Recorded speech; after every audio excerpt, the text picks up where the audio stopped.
If I had one wish, I would love to just be able to slam a magic hammer on the ground in the morning and automatically be dressed and ready for the day.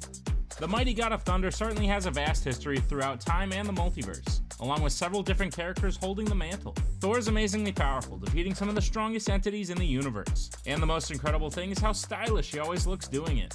When you have the finest clothes Asgard can provide, you go down in history as one of the best dressed heroes ever. And if you think Thor's only got one look, you are dead wrong. Oh my god. Let's take a look at Thor's best suits right now. Old King Thor is one of the most powerful comic versions of Thor, and I've got to say he's got a look worthy of that title. To me, Old King Thor has the coolest outfit of any Thor. You can tell just from the man's clothes that he's seen years of battle and conquest, and where our once jovial goof Thor stood, a hardened wise leader remains. His suit is made entirely of perfected Asgardian metal, looking almost like a medieval knight's sleeveless suit of armor. The original Thor design is there, only now in intimidating and seemingly impenetrable metal.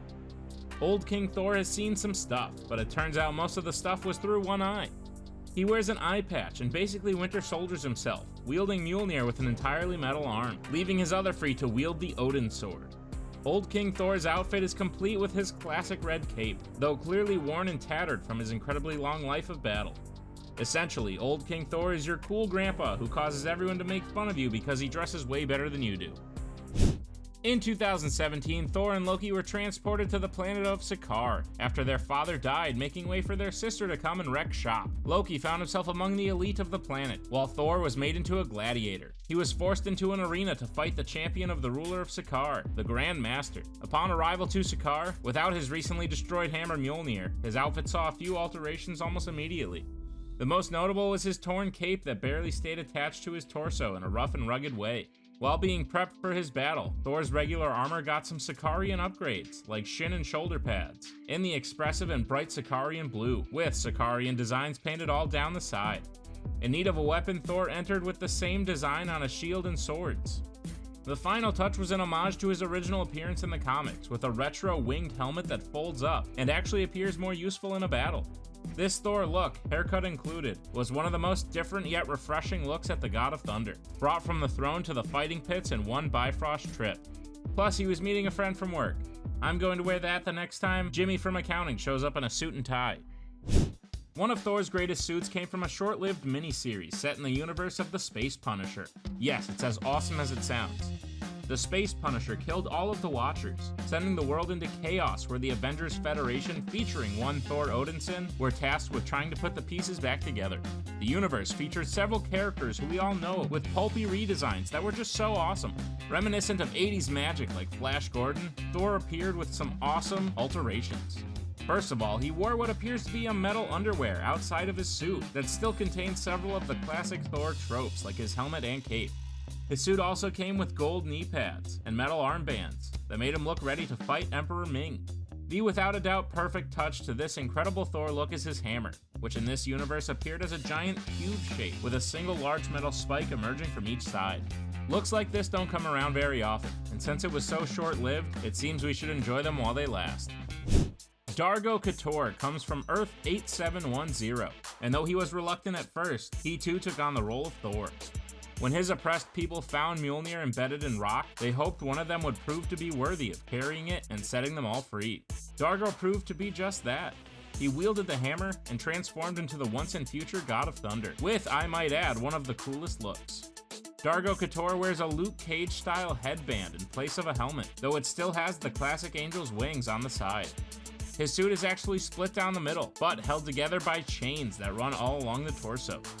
Even with the giant yellow shin pads, red cape, and red gloves, the quintessential coolest part of Dargo's suit is the spiked shoulder pads that complete the ensemble. Overall, Dargo may not have wanted to be the God of Thunder, but he proved that we would all be missing out if we didn't get to see this incredible take on Thor's mighty suit. Apparently there's some hate for this look, but I don't care, I love it. In an alternate timeline, Thor became the ruler of Asgard, and after a brutal war with Loki, he became all-powerful. His suit took on a whole new look that some call a bit much. Personally, I think it's great, and though it is undoubtedly over-designed and definitely a different take on the look we are used to, keeping the same color scheme, his helmet now added a mask, looking much more like a knight from medieval times. His body armor, however, basically became a Picasso painting, adding all new designs and patterns on just about every inch. This new Rune King Thor wore chainmail underneath this armor, showing why he was able to defeat everyone else and claim power. This is one of the most powerful versions of Thor, and the power went immediately to his head when he started taking creative control over what he wore. His red cape now contains fur, similar to Vikings of old who would wear animal pelts as trophies around their shoulders. Overall, I'm basically just saying how awesome his look is so that Rune King Thor won't hurt me. So just smile and wave. When Jane Foster was diagnosed with cancer, she searched far and wide trying to find a cure using that big brain of hers. With no luck, a force in the universe decided she was worthy to live on. Mjolnir came to her, transforming her into the mighty Thor. When she carries the hammer, she is turned into the goddess of thunder, capable of matching, if not surpassing, the power of Thor. For a very long time in the comics, no one actually knew the identity of the mighty Thor. Instead, she showed up, wrecked shop, and left everyone to make their best guess. Her suit really outlines the anonymity of her identity until the amazing revelation that it was Dr. Jane Foster all along. With a shiny metallic metal chestplate and matching helmet, Jane Foster's Thor suit is elegant yet intimidating. With long flowing fabrics and the iconic red cape, Jane Foster quickly became one of the most popular versions of Thor, and certainly one of the best dressed. Thor Love and Thunder even managed to adapt this look quite well, but thanks to promotional material, I already knew it was Jane. Dang trailers ruining everything.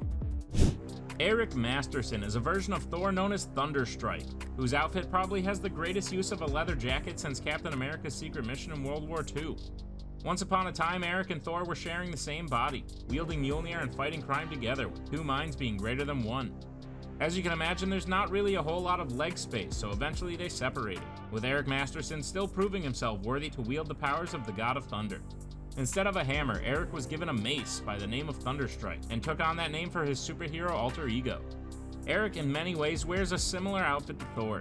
The metal chest plates on the black background, long flowing blonde hair, only this time tied back in a ponytail. Eric also wears a sweet leather jacket made into a vest, showing that he's the everyman's Thor. He wears extremely large shin pads and a gold belt, completing the ensemble and showing us what would happen if the leader of a biker gang became the God of Thunder. It shouldn't work, but it does. One of my favorite and probably most intimidating versions of Thor is a character known as War Thor. You may know him as a member of the Warriors 3 Volstagg. War Thor is one of my favorites because his look actually makes him appear the most like a Viking compared to just about any other version of the God of Thunder. Which is what he is. At his heart, Volstagg is a space Viking through and through. He obtained the powers of Thor when a Mjolnir from another realm called to him. This Mjolnir was abandoned, with no one there to lay claim. He lifted the mighty weapon and transformed into War Thor. He wears a similar looking suit made entirely of leather. The traditional helmet distinguishes him as a Thor, and finally he wears a leather glove with giant spikes sticking out of the knuckles. Unfortunately, the lovable Volstagg lost his mind and became one of the most violent Thors out there, hence the name and big spiky gloves. He nearly committed genocide against the fire demons of Muspelheim until Jane Foster was forced to step in. Overall, War Thor is one of the most interesting characters with one of the coolest looks there is. We love mashups, baby. In one Amalgam storyline, two of Earth's mightiest heroes became one, as Thor was merged with none other than Tony Stark, better known as Iron Man. No hard feelings, Point Break. You got a mean swing. The two together formed a hero known as the Iron Hammer. After the creation of Warp World, these two had their souls merged and found themselves possessing the powers of each other, making this one being a very powerful force to deal with. He wore a version of the Iron Man suit with some Asgardian touches. Energy can be seen pulsing throughout the suit, even with some traditional Viking pieces of clothing. The coolest part about this hero is probably the alteration to his hammer. Instead of a handheld tool, Mjolnir sits atop a long staff, making it appear more like an older sledgehammer. This is definitely a nod to Tony's blacksmithing in order to escape a cave of terrorists. The suit is self-charging thanks to the manipulation of lightning, and overall it's a terrifying hero for any villain to look at, never mind having to fight against. Over the many years, several characters we were already aware of have been able to prove themselves worthy and wield Mjolnir, gaining the powers of the God of Thunder. Captain America, Jane Foster, Volstagg, and so many others have been able to accomplish this incredible feat. One character who was also able to do this was someone who was more than used to being able to control lightning. The mutant Storm was once able to lift the hammer, turning her into the mighty Storm Thor. This look merged the best of both worlds between Storm's classic black outfit and the God of Thunder's signature style point. Her black suit got an Asgardian flair, and the wings of Thor's helmet appear under her flowing white hair. She's got sweet white gloves and an all-black Thor cape, definitely deviating from most other Thors. Overall, she's mostly still Storm with a touch of Thor, but the upgrades to her suit are definitely some of the best looking out there. Ultimate Thor marked one of the character's first major redesigns, given that the Ultimate Universe offered sometimes slight and sometimes majorly different takes on just about every character in the main 616 timeline. This outfit and character obviously took inspiration from the original, but there were significantly noticeable changes. In many ways, with the suit of Ultimate Thor, less is more. This version wears no helmet, no cape, and no sleeves. He merely wraps bandages around his forearms and parts of his legs over a full-body, skin-tight black suit, again excluding the arms. I imagine at one point there was sleeves, but the second that Asgardian seamstress attached those things, it was a death sentence. Finally, on Ultimate Thor's chest are the metal discs that came with his original look, only this time they are almost always constantly glowing. This Thor wields a giant axe reminiscent of the MCU's Stormbreaker, and these discs light up showing the amount of lightning that is constantly being channeled through Ultimate Thor's body. This is definitely a different take, but in many ways, the lack of pomp and circumstance that comes from this original Shakespearean look makes him appear all the more intimidating. In 2011, Kenneth Branagh brought to life the world of Asgard, the Marvel Norse gods, and specifically the Avenger Thor Odinson. This entry is really an amalgamation of all the adaptations of Thor's original look created by Jack Kirby, perfected by Walt Simonson, and brought to the big screen courtesy of the MCU. It's the classic Thor look with the feathered helmet, red cape, armor, and Mjolnir. Some versions of the suit even have armored sleeves, something most Thors often forget about. This look is so iconic it's been adapted with a few tweaks to many characters. Beta Ray Bill, when he became Worthy, wore a very similar outfit to the first God of Thunder. During the film, Thor becomes Unworthy, just waiting for the moment he would reunite with Mjolnir, and cause one of the most underrated suit-up moments in the MCU. It showed how his suit is connected to his worthiness, as Mjolnir caused it to form around his body. This look is so iconic that there is simply only a few people you could show it to who would not recognize it as Thor. Sometimes the future is kind to the updated looks of certain characters. Take Spider-Man for example. He hits the year 2099 and gets one of the coolest looks ever seen. Thank you, Miss Parker, for having me. Then there's Thor. Cecil McAdam was a reverend of the newly created Church of Thor, a futuristic religious group formed around worshipping the god of thunder. Unlike many other versions of Thor, this one was actually created in a lab by alchemists, who were attempting to turn people into Norse gods. He was given a new hammer and the powers of Thor, along with a new outfit that really makes him look like he should have been called Thor 1980. He wears a metal face helmet similar to the Scarlet Witch. His boots have large extensions, and his color palette is just way too bright. Perhaps the worst part of Thor 2099 is his chest. For some ungodly reason, there's just a giant red arrow pointing up towards his face. Overall, Reverend McAdam was powerful, but he was ultimately part of a failed experiment and not the most worthy god of thunder. He looked silly, and this might be the only example where the red cape actually makes a Thor look worse. Look, it's comics, man. Anything can happen, and I do mean anything.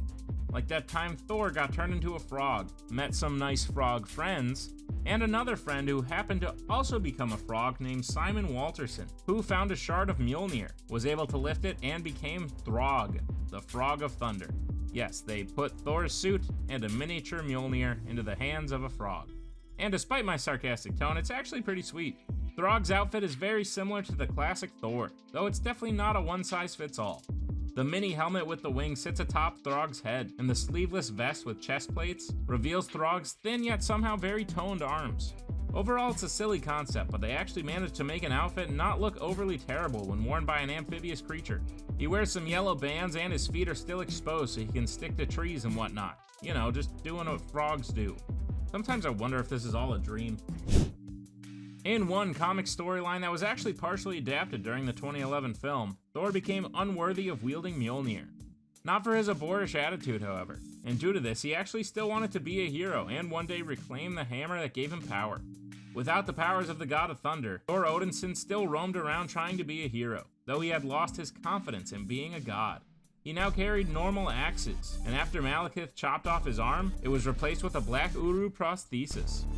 Finally, a usually shirtless Thor turned a red cape into a hooded cloak. This time in Thor's life was definitely a challenging one, but it made for an incredible look at a hero who became a shell of their former self. Even looking like this, not many people wanted to mess with him. No matter what, a Thor is a Thor, and they tend to always come overdressed to every violent occasion. Which Thor suit do you think is the best? And for the heck of it, which one's the worst? Which one truly screams worthy?